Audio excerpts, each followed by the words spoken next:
के एहसास में बने रहिए, क्योंकि यह एहसास वीतराग है और सुख रूप है। भले ही सुख अल्प हो और यह पारमार्थिक सुख है। यही सुख बढ़ते हुए पूर्ण होता है, परमात्म दशा को प्राप्त करता है।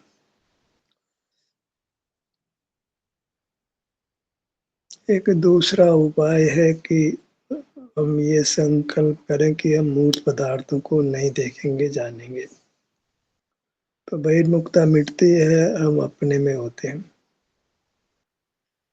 अस्ति नास्ति से दो प्रकार से मोक्ष मार्ग कहा जाता है। अस्ति नास्ति होते तो एक समय ही है, लेकिन प्रारंभ कहाँ से करें? नास्ति से भी कर सकते हैं, अस्ति से भी कर सकते हैं। पहुंचते ही की जगह पर हो, दोनों रास्ते एक ही जगह पहुंचते हैं। इंद्रिय ज्ञान नहीं करते हैं तो आप अपने में होते हैं, अपने में होते हैं तो इंद्रिय ज्ञान नहीं होता है। जैसे आप अनुकूल हो, जैसी परिस्थिति हो, वैसे अपने को दो में से कोई एक उपाय कर लेना चाहिए। तभी हम दुख से निवृत्त होंगे, सुख की प्राप्ति होगी, कर्मों का बंधन मिटेगा। अपने में होंगे तो कर्म को पृथक होना पड़ेगा। हम भी रहे और कर्म में भी रहे, ये संभव नहीं है। हम के दो भेद हो गए, एक रहने वाला है, जिसमें रहा जाए। ऐसे वस्तु में दो भेद होते हैं, विस्तार और वृत्ति का। वस्तु तो एक ही है, मैं मेरा अनुभव करता हूँ। मैं और मेरा का भेद वस्तुगत है, तो वस्तु नित्यात्मक होने से। विस्तार मेरा है, वृत्ति मेरी है। विस्तार में हूँ, वृत्ति में हूँ। किसी प्रकार से आप किसी एक में अहमपना धारण भले ही करें, पर ग्रहण दोनों का युगपत होता है। वृत्ति को ग्रहण करेंगे तो विस्तार भी ग्रहण करने में आएगा, विस्तार ग्रहण करेंगे तो वृत्ति भी ग्रहण होगी। तो आचार्य भी कहते हैं कि द्रव्य मुख से या पर्याय मुख से जैसे भी हो, तुम अपने को ग्रहण करो, पर को छोड़ो। पर क्षेत्र को छोड़ो, स्वक्षेत्र में जैसे भी बने, विस्तार को देखते हो कि विस्तार में सुख की स्थिति को देखते हो, या दुख है तो दुख की स्थिति को देखते हो। आपको जगत से विमुख होना है और अपने में उपस्थित रहना है। स्वयं में उपस्थिति, वही स्वस्थ होना है, वही सुखी होना है। अब ये बात हम भूल जाते हैं, बाहर रास्ते लगते हैं, तो फिर अपने को समझाना पड़ेगा, भाई तुम जो है मनुष्य भव पाया है अपने में उपस्थित होकर परमात्मा बनने के लिए। छोटे मोटे लक्ष्य मत बनाओ, इनसे संसार दुख नहीं मिटेंगे। दुख को स्थायी रूप से मिटाना होगा, स्थायी रूप से सुखी होना होगा, तो उसका उपाय भी स्थायी करना होगा। अस्थायी उपाय से काम नहीं चलेगा। भूख लगी तो खाना खा लिया, प्यास लगी तो पानी पी लिया, नींद आ रही तो सो गए, मन नहीं लगा तो किसी से बात कर ली, अखबार पढ़ लिया। ये टेम्पररी उपाय हैं, इनसे हम कर्मों के बंधन से मुक्त नहीं हो सकते। हमें दुख के मूल कारण को समाप्त करना है। मूल कारण है भाव कर्म और द्रव्य कर्म। द्रव्य कर्म का सद्भाव है तो दुख होता है, भाव कर्म है तो द्रव्य कर्म है, द्रव्य कर्म है तो दुख है। द्रव्य कर्म तो परद्रव्य है, उसमें हम कुछ नहीं कर सकते हैं। भाव कर्म में कुछ कर सकते हैं। भाव कर्म में भी कारणकारी संबंध है। इंद्रिय ज्ञान कारण है, राग आदि कार्य है। राग आदि को मिटने जाएंगे तो बात नहीं बनेगी। कार्य को, कारण को मिटाने से कार्य मिटेगा। राग नहीं चाहते हैं तो उसका कारण इंद्रिय ज्ञान को मिटाना पड़ेगा। कारण के प्रतिषेध से ही कार्य का प्रतिषेध होता है। तो मार्ग यही रहा कि हमको इंद्रिय ज्ञान मिटाना होगा, इंद्रिय निग्रह करना होगा, इंद्रिय संयम करना होगा, मूर्त पदार्थों को देखना जानना बंद करना होगा। अब मूर्त पदार्थों को देखना जानना बंद करने का एक तो सीधा तरीका है, भाई नहीं देखेंगे। कोई कहे पिक्चर चलो, नहीं जाते, देखने नहीं जाएंगे, अखबार पढ़ो, नहीं पढ़ते।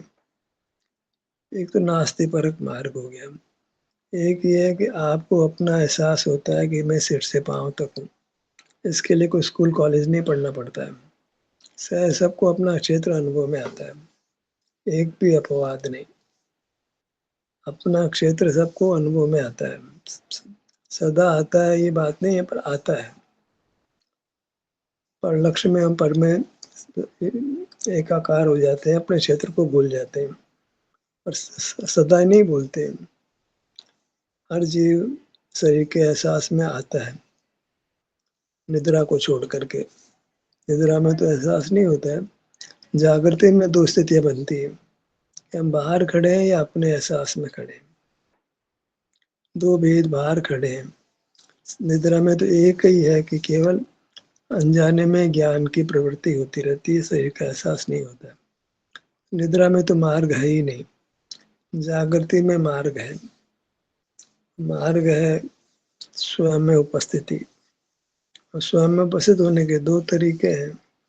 ध्यान को हम शरीर के विभिन्न भागों पर लाते हैं, तो स्वयं में उपस्थित हो गए। और एक रिजल्टेंट स्वयं में उपस्थिति है। हमने बाहर देखना जानना बंद कर दिया तो शून्य तो हो नहीं सकते हम, परिणाम तो होगा। तो हम अपने शरीर में उपस्थित हो गए। जो भी स्वीकार हो करें, अपने में भी उपस्थित हुए तो अपने में उपस्थित होने के भी दो प्रकार हैं।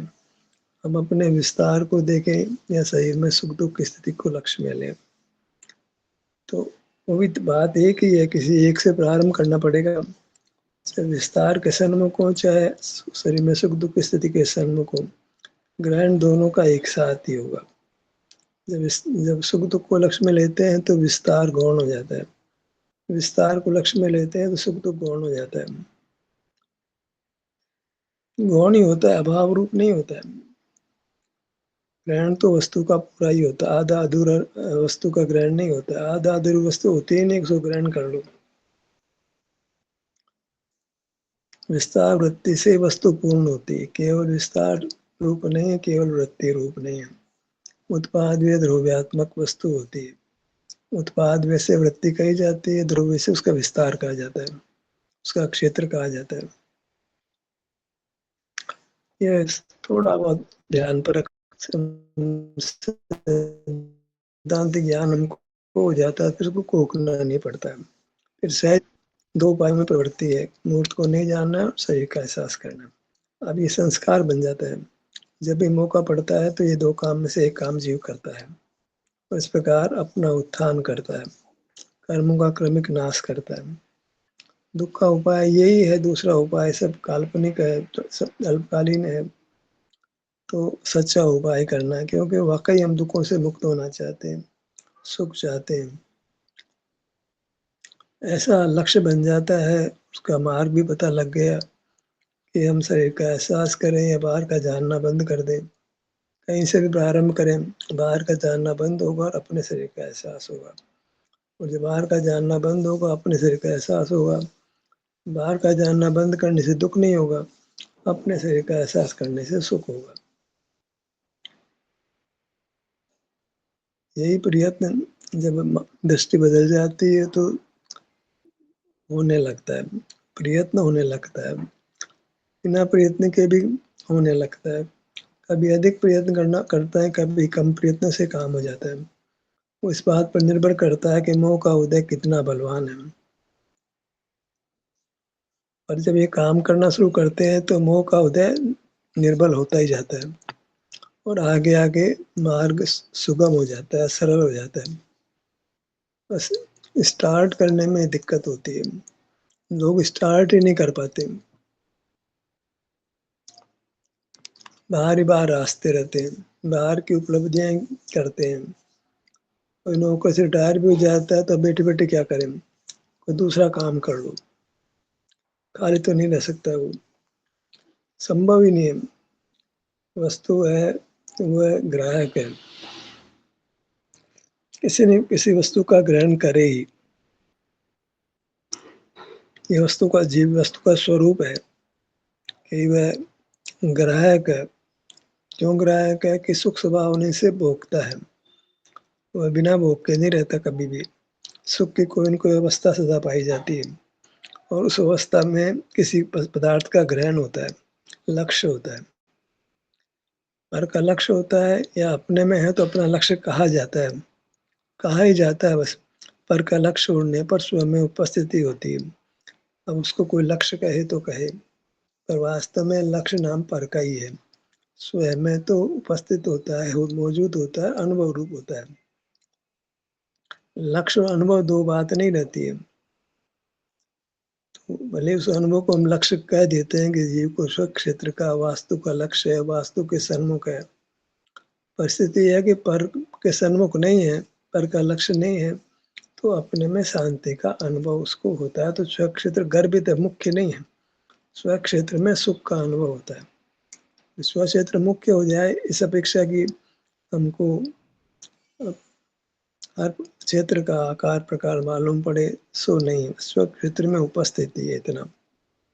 हम कोई नाक की आकृति मालूम करने लगे, कान की आकृति मालूम करने लगे, सो नहीं है। एक क्षेत्र मालूम पड़ता है। मर्यादा क्षेत्र की, ऊपर से नीचे तक, बाएं से दाएं तक, भीतर जो नाना प्रकार का आकार है वह हमारा विषय बनता नहीं, विषय करने का प्रयोजन भी नहीं है। हमें तो मर्यादा मालूम होनी चाहिए, कहाँ तक हम हैं, कहाँ उसके आगे हम नहीं हैं, इतना पर्याप्त है। अपनी मर्यादा का उल्लंघन नहीं करें। मर्यादा का उल्लंघन करते आप पर में चले जाते हैं तो सुख से छूट जाता है। सुख नहीं हो सकता है। सुख की शर्त ही है कि हम सुख के स्रोत से जुड़कर रहें। और सुख का स्रोत हमारा क्षेत्र है, अपना विस्तार, अपनी वास्तु, अपना द्रव्य है। अब आप द्रव्य भी कह सकते हो, क्षेत्र भी कह सकते हो। द्रव्य कहने से जो उसका मुख्य भाग है क्षेत्र, वही ग्रहण करने में आता है। जब ग्रहण करते हैं, द्रव्य का ग्रहण करते हैं तो द्रव्य है वास्तु द्रव्य बन जाता है। हालांकि वस्तु एकांत वास्तु रूप नहीं है, एकांत क्षेत्र रूप नहीं है, वहां सुख की स्थिति भी रहती है। पर जब वस्तु को वस्तु रूप से देखते हैं तो वृत्ति गौण हो जाती है, क्षेत्र मुख्य हो जाता है। इसलिए चतुष्टय में क्षेत्र को पहले कहते हैं, द्रव्य को मुख्य कहा जाता है। पर्याय गौण हो जाती है। अब भोगने में तो पर्याय आती है तो पर्याय मुख्य हो जाती है। कभी विस्तार मुख्य होता है, कभी वृत्ति मुख्य होती है। कहाँ किस समय क्या लक्ष्य है, क्या चाहत है, कहाँ से हम स्टार्ट करते हैं, इस पर डिपेंड करता है।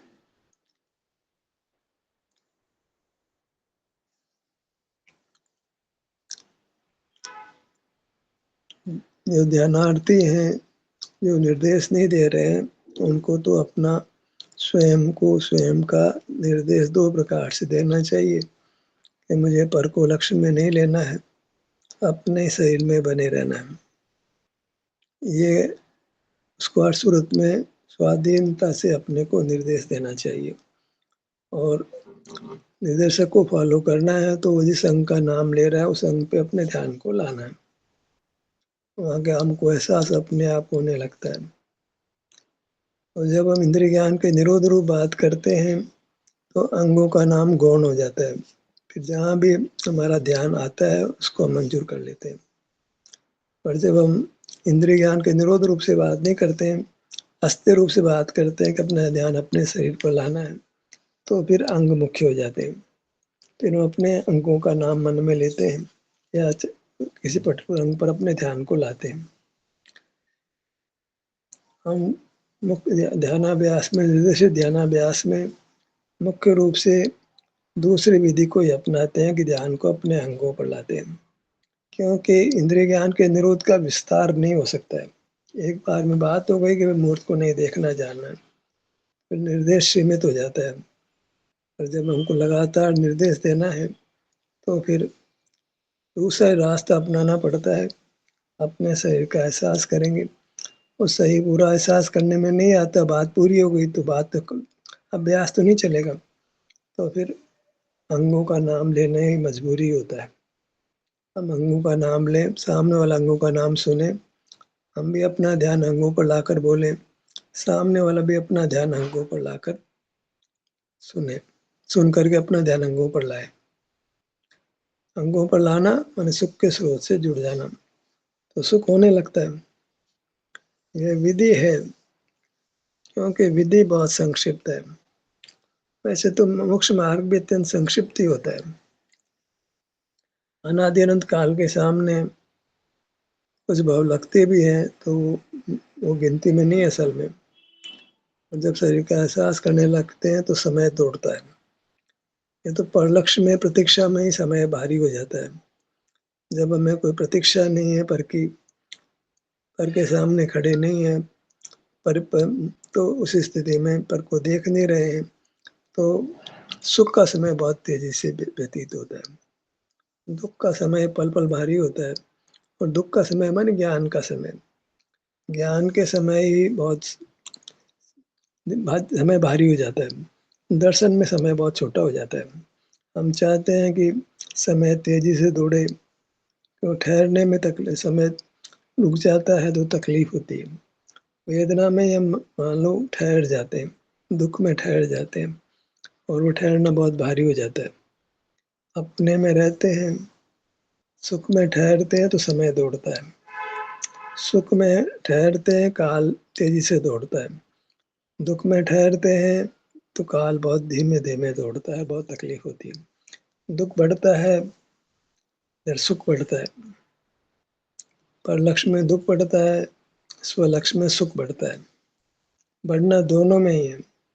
पर लक्ष्य में दुख वैसा ही नहीं बना रहेगा, दुख बढ़ेगा। स्वलक्ष्य में सुख उतना ही नहीं रहेगा, बढ़ेगा। हमको दुख बढ़ाना है कि सुख बढ़ाना है, ये तो हमको सोचना है। नियम है, पर लक्ष्य में ठहराव होता है तो दुख बढ़ता है, स्वलक्ष्य में ठहराव होता है तो सुख बढ़ता है। और लक्ष्य में एक तो दुख बर्दाश्त नहीं होता है, और दुख का काल लंबा हो जाता है। इससे डबल नुकसान होता है। पहले दुख बर्दाश्त नहीं हो रहा है और काल रुक हो जाता है, लगता है कि एक पल भारी हो रहा है। तो दुख का मार्ग नहीं अपनाना है, हमें सुख का ही मार्ग अपनाना है। दुख के मार्ग में पर खड़ा है, सुख के मार्ग में अपनी मूरत खड़ी है, अपना सुख खड़ा है। तो पर से सुख की आशा नहीं लगाना है। पर से सुख की आशा लगाने में प्रमुख होते हैं, तो फिर दुख बढ़ता है, समय भारी हो जाता है, एक एक पल बिताना बहुत मुश्किल हो जाता है। सुख में समय हल्का है, तेजी से दौड़ता है, सुख बढ़ता है। तो हम सुख के रास्ते पर चलें, दुख के रास्ते पर नहीं चलें। प्रयोग तो खुद ही करना होता है। निर्देश तो ठीक है, देते हैं, पर मूल में अपने को स्वयं को निर्देश देना है। स्वयं स्वयं को निर्देश दे, क्योंकि उसमें स्वाधीनता है। सुनना नहीं पड़ता, सबसे बड़ी बात तो ये है। इंद्रिय ज्ञान नहीं होता है। निर्देश निर्देश सुनते हैं तो हमको सुनना पड़ता है, इंद्रिय ज्ञान होता है। बोलने वाले को भी बोलना पड़ता है, वचन योग होता है। बोलने से पहले कुछ विचार भी हो जाता है, तो वो मनोयुग भी हो जाता है। पर कमजोर स्थिति में ये सब को मंजूर करना पड़ता है। कमजोर स्थिति में मार्ग धीरे धीरे आगे बढ़ता है। जब अभ्यास बढ़ जाता है तो फिर मार्ग पर हम तेजी से बढ़ते हैं। दुख तेजी से घटता है, सुख तेजी से बढ़ता है। कर्म तेजी से नाश को प्राप्त होते हैं। तो बहुत सारा कर्म फिर एक साथ खिंच जाता है। शुरू शुरू में थोड़ा थोड़ा कर्म खिरता है, बाद में बहुत कर्म तेजी से खिरता है। पहले तीव्र अनुभाग वाले कर्म खिरते हैं, फिर बाद में धीरे मंद अनुभाग वाले कर्म भी, मंद स्थिति वाले कर्म भी खिरते हैं।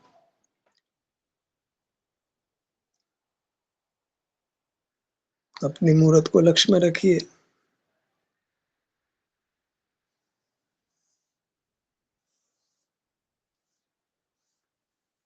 बाहर का जानना हमको सरस लगता है, क्योंकि आकुलता में खड़े हैं तो विषय बदलते हैं, थोड़ा राहत लगती है, तो लगता है सुख हो गया हमारे को। वो तो दुःख की निवृत्ति का ही तरीका है, एक दुःख छोड़कर दूसरे दुःख में पड़ते हैं तो अच्छा लगता है। तो वही विषय बदलना हमको अच्छी चीज़ नहीं है। हमें तो पर विषय को छोड़कर स्व विषय को अपनाना है। स्व को भी विषय कह दें पर वास्तव में वो तो सुख का अनुभव ही है।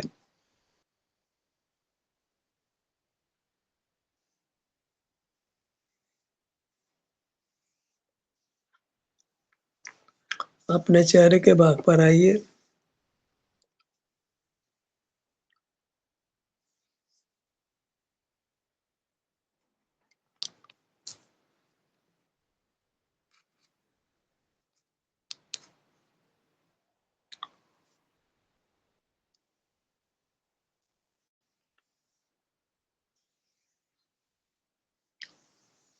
यह स्मृति ज्ञान आपको लाभ देता है। बार-बार ये बात स्मरण में आए कि मुझे इंद्रिय ज्ञान नहीं करना है, अपने स्वयं में स्थित रहना है। इसकी पुनरावृत्ति होनी चाहिए। ये विकल्प प्रशस्त विकल्प कहलाता है, शुभ उपयोग कहलाता है और ये परंपरा स्वरूप में स्थित होने का कारण बनता है।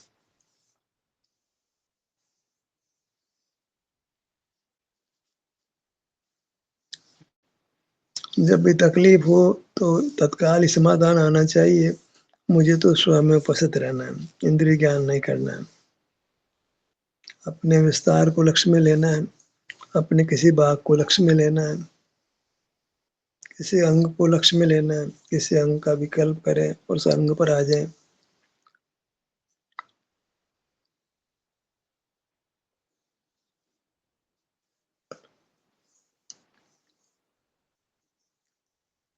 जैसे-जैसे कर्म विनाश को प्राप्त होता है, भीतर से ही आपको अपूर्व देशना प्राप्त होती है।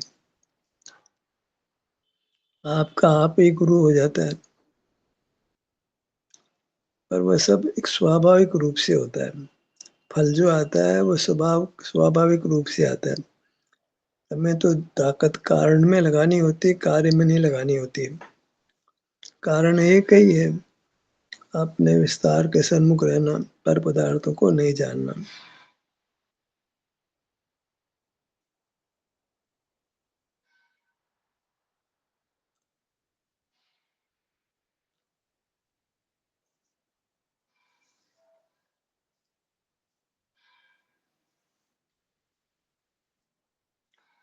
जीव का प्रयत्न ही काम करता है, दूसरे का प्रयत्न है वो कदाचित निमित्त बनता है जब वो भी तब जब हम जागरूक रहते हैं।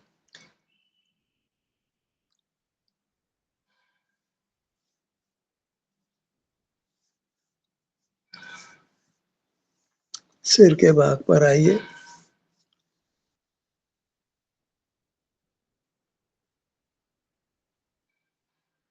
आकर के यथासंभव ठहरिए, उसी भाग में विचरण करिए।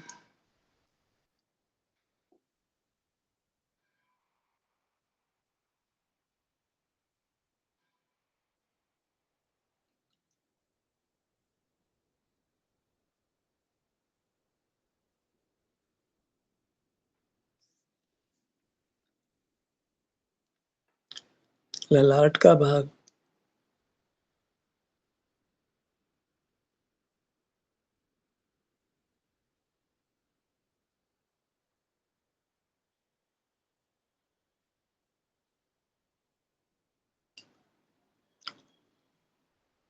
जब स्वरूप में स्थिति होने लगे, अंतर में विचरण होने लगे, तो ये विकल्प करने की आवश्यकता नहीं होती कि मुझे इंद्रिय ज्ञान नहीं करना है। और जब इंद्रिय ज्ञान होने लगे तब फिर ये विकल्प आवश्यक हो जाता है कि मुझे इंद्रिय ज्ञान नहीं करना है।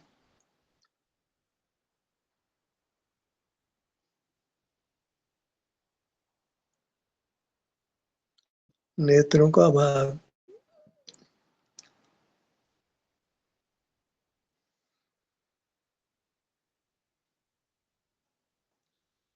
हमें सीमित स्मृति मिलती है, सीमित इंद्रिय ज्ञान मिलता है और सीमित की ही वास्तव में अभी आवश्यकता होती है। हमें एआई की तरह बहुत विस्तृत ज्ञान नहीं चाहिए, बहुत विस्तृत क्रिया नहीं चाहिए, नाना प्रकार की शक्तियाँ नहीं चाहिए, जो उसको उपलब्ध है। हमें तो बस संक्षिप्त सा कार्यक्रम है, मूर्त को नहीं देखना, जानना, अपने शरीर में रहना है। मोक्ष मार्ग विस्तार रूप नहीं है, बाहर की दुनिया ही विस्तार रूप है। कृत्रिम बुद्धि के पास बहुत विस्तार है, हमारे पास तो सीमित क्षेत्र है, सीमित विषय है, एक ही विषय है, अपनी मूर्ति विषय है, उसी का विभाग करके अनुभव कर लेते हैं।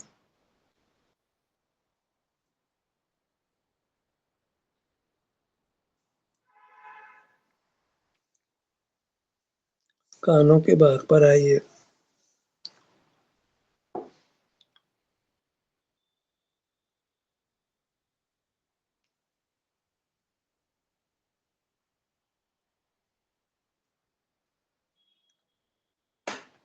सब कोई स्वास्थ्य चाहते हैं, पर चाहने से काम नहीं होता है, कारण देना पड़ता है।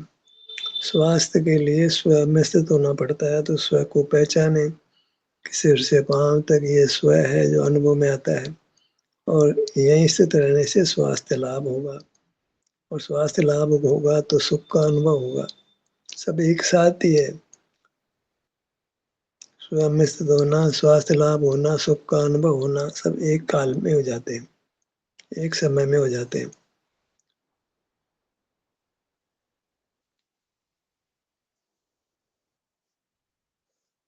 नासिक का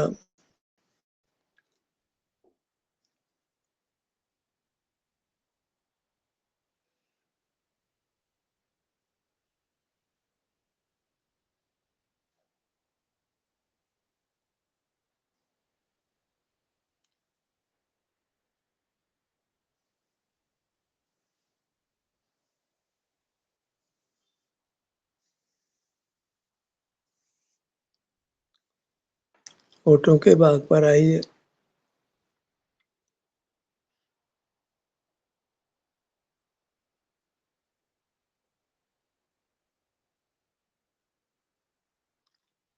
इस प्रकार एक चमत्कारी ढंग से हम स्वस्थ होने लगते हैं, और स्वास्थ्य का लाभ भी दीर्घगामी होता है, दीर्घ काल तक बना रहता है।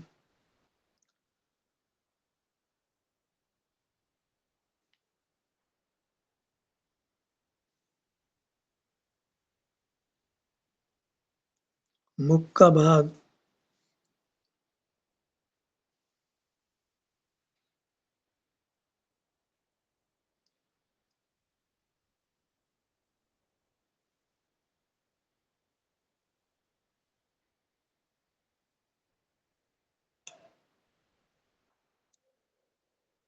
बायां गाल, दायां गाल, पूरा मुखमंडल, गर्दन,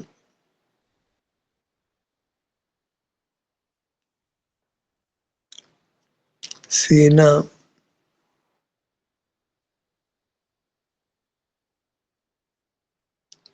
पेट, धड़ भाग में भी बहुत सारे अंग हैं जिन पर हमारा जीवन आश्रित होता है। धड़ भाग और ऊपर का भाग, इन पर हमारा जीवन बहुत आश्रित है। दोनों हाथ, दोनों पैर, इनको भी हम क्रिया में उपयोग में लेते हैं, पर जीवन का मूल आधार वे नहीं है। जीवन का मूल आधार जहाँ हम अति विस्तार से है, वो अपना धड़ भाग है, और गर्दन और मुखमंडल का भाग है। दाई भुजा,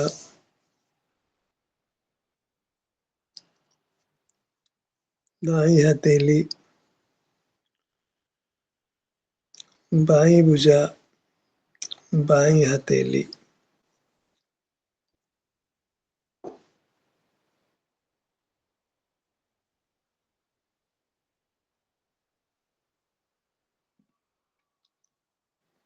दायां पैर, दाई पग तली, बायां पैर बाई पग तली।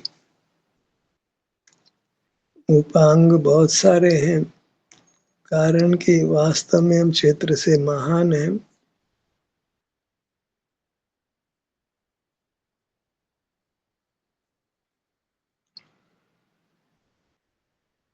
क्षेत्र और वृत्ति दोनों की अपेक्षा हम पुद्गल से महान हैं, तो पुद्गल की महिमा छोड़ना है और अपनी महिमा ग्रहण करना है। तो पुद्गल का लक्ष्य छूटेगा, इंद्रिय ज्ञान छूटेगा और हम अपने लक्ष्य में आएंगे, तो स्वसंवेदन होगा, कर्म का नाश होके परमात्म पद मिलेगा। ध्यान का सत्र यही समाप्त होता है। आपकी सहभागिता के लिए धन्यवाद।